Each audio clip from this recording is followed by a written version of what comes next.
somehow I don't feel, I feel, at least for me, if I'm going to speak about something, I feel it's out of place and to give some kind of a summary of something practical like that, because its application is exclusively dependent upon the determination and desire of the devotees participating. And without the desire to simply give some form without substance is not the way that I approach things. I personally feel substance has to come first, and form is a natural outgrowth of substance, because that's how Prabhupada started this movement. That's how he expanded Krishna consciousness. So to speak about some form or practical, it's not really. That's not inspiring for me to speak about that right now. I'll be honest with you, because it's out of place. I really feel that if I'm going to speak for a few minutes, I should speak about substance rather than form. And substance goes back to the quote that you pulled out from Prabhupada's Mahani Bhagavatam, specifically saying that, quoting Prabhupada, saying, I can simply repeat your message, so if you like, you can make my power of speaking suitable for their understanding. Prabhupada is here expressing deep, utter helplessness and dependence on Krishna's will. It's like the story that is told of how Prabhupada used to go, I think it was, way to the Charyas in Shantipur. The Pujari used to sit, before Prabhupada began the movement, Srila Prabhupada used to go there regularly, and he would just sit in the back, and the Pujari would see Prabhupada. This is before ISKCON, before anything, and see Prabhupada just sitting there chanting for a long period of time. And he came a few times, and the Pujari never said anything, never spoke to him. And then there was a long period of time when Prabhupada wasn't there. And then when the Pujari saw Prabhupada again after that long, he approached him. And Prabhupada had been sitting there for a very long time. Tears, he was chanting and chanting, and tears were coming from his eyes. And Pujari asked Srila Prabhupada about, what you were doing, and Prabhupada said, I have been given an order to go to the west, and it was just before Prabhupada left on the Jaladuta. And he said that I have come here to this very sacred place, and I am simply praying intensely, very deeply, to how I can fulfill his order. And Prabhupada that was his total meditation. That's what he carried with him on the Jaladuta. That's what he carried with him to Commonwealth Pier when he wrote Mahani Bhagavatam. Prabhupada carried very deep conviction, compassion, and the substance that he brought with him was the desire to fulfill the higher order coming down to him through disciplic succession. That in of itself is sufficient, but Prabhupada was also filled with an overwhelming sense of compassion and Krishna consciousness. Not that just he was carrying out an order, although he was carrying out blindly, as we see here, blindly in the sense that he had such firm faith in the order, he had such firm faith in the holy name. But it was not just that he was carrying out an order, because sometimes when we hear, oh, he's just doing it out of duty, it loses its immediacy, it loses a sense of compassion, heart, if we just think of it as something that's done out of duty, or just like when somebody preaches to somebody, and if you just say, well, I'm just doing this out of duty, then you feel like the other person feels like, well, if that's all you can get out of it, to talk to me, then, But Prabhupada was carrying more than just a duty to execute the order. He was carrying a deep desire to give Krishna and to make Krishna accessible to others. How can I make them understand? He didn't want them just simply make them understand. He wanted to awaken their faith, Shraddha. And by his own example, he wanted to build that faith from Shraddha all the way to Prema. And when the pure devotee's message enters the heart, as he quotes Bhagavatam, so what does it do? It creates a revolution in the heart of that person, that person actually becomes, he gets darshan. Right? Just like it says in the Bhagavatam, what is the value of a prolonged life which is wasted, inexperienced by years in this world? Better one moment of full consciousness, because that will make one search after his ultimate interest. Prabhupada wanted to give that moment of full consciousness to everyone, because when one gets a glimpse of Krishna, then everything else is pale.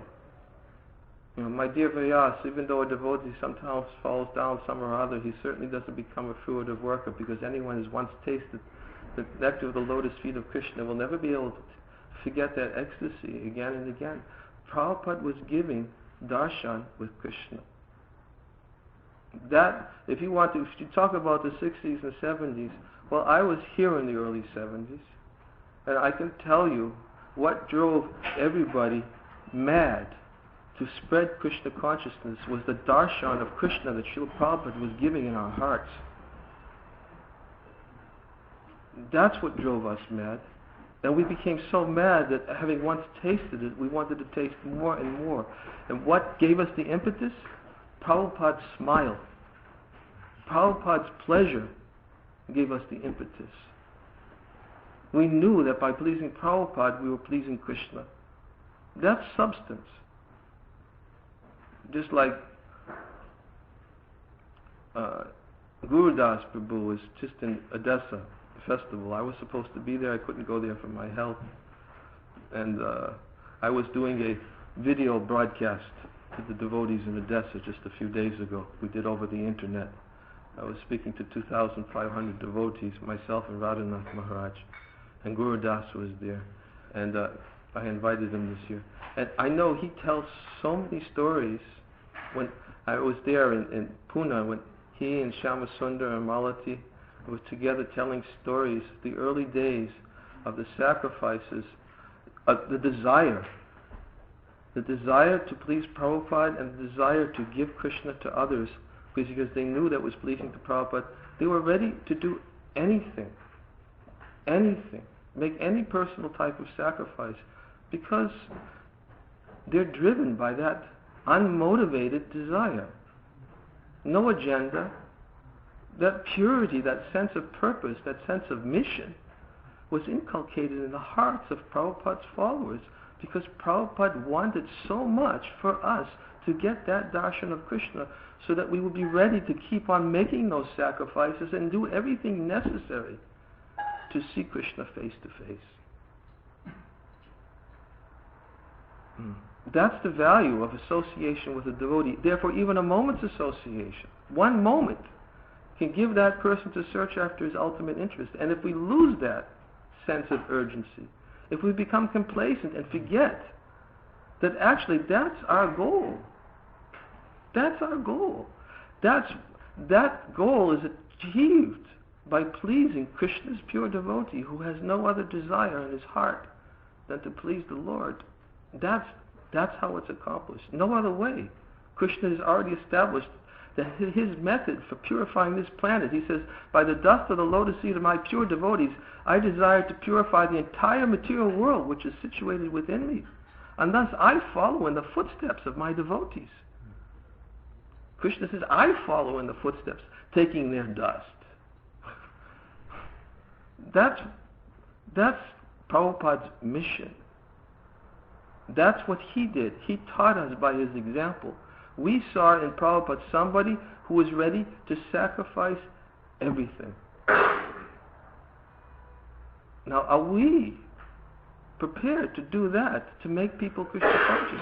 We can make all the trappings we want to try to attract people.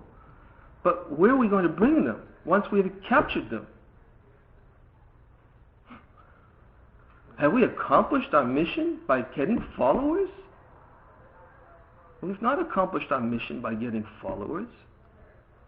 We've accomplished our mission by giving Krishna consciousness to others and awakening the desire in their hearts to become a pure devotee in this life. That's what Prabhupada's mission is. We cannot change it to something else.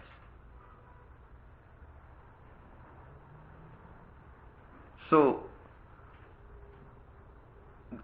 therefore, in capturing the essence of this verse from Markandeya Bhagavatam, I always, when I read this, I always try to look at the essence of Prabhupada's mood, of just how much he is feeling himself helplessly dependent upon Krishna, and therefore because he's feeling so helplessly dependent on Krishna, Krishna is embracing him, Prabhupada, in his arms, and impregnating Prabhupada's words with such a deep sense of desire. When I listened to those lectures in 1966 in New York, Prabhupada is like so animated. So animated. His heart is bubbling. He's like a caring father, just wanting so much. Who is he speaking to? But look, and he was speaking about Mother Jasoda, Nanda Maharaj. He's speaking about the cowherd boys. He's speaking about Vrindavan, right from Chaitanya Charitamrita, 1966, bubbling with a desire to make people Krishna conscious. That was never. We never experienced anything else in Prabhupada's presence than that bubbling desire to give Krishna. And that's what captured our hearts. And that's what makes us want to make this life successful, by doing something to make Prabhupada smile. And if someday we can become so blessed to be able to do that which he wants us to do, then that's the only reason why we live in this world. There's nothing else. That's as what I see as the essence of Markandeya Bhagavatam. And because you asked me to speak, I felt it was more essential to emphasize this point than anything else. Okay. Thank you. Hare Krishna.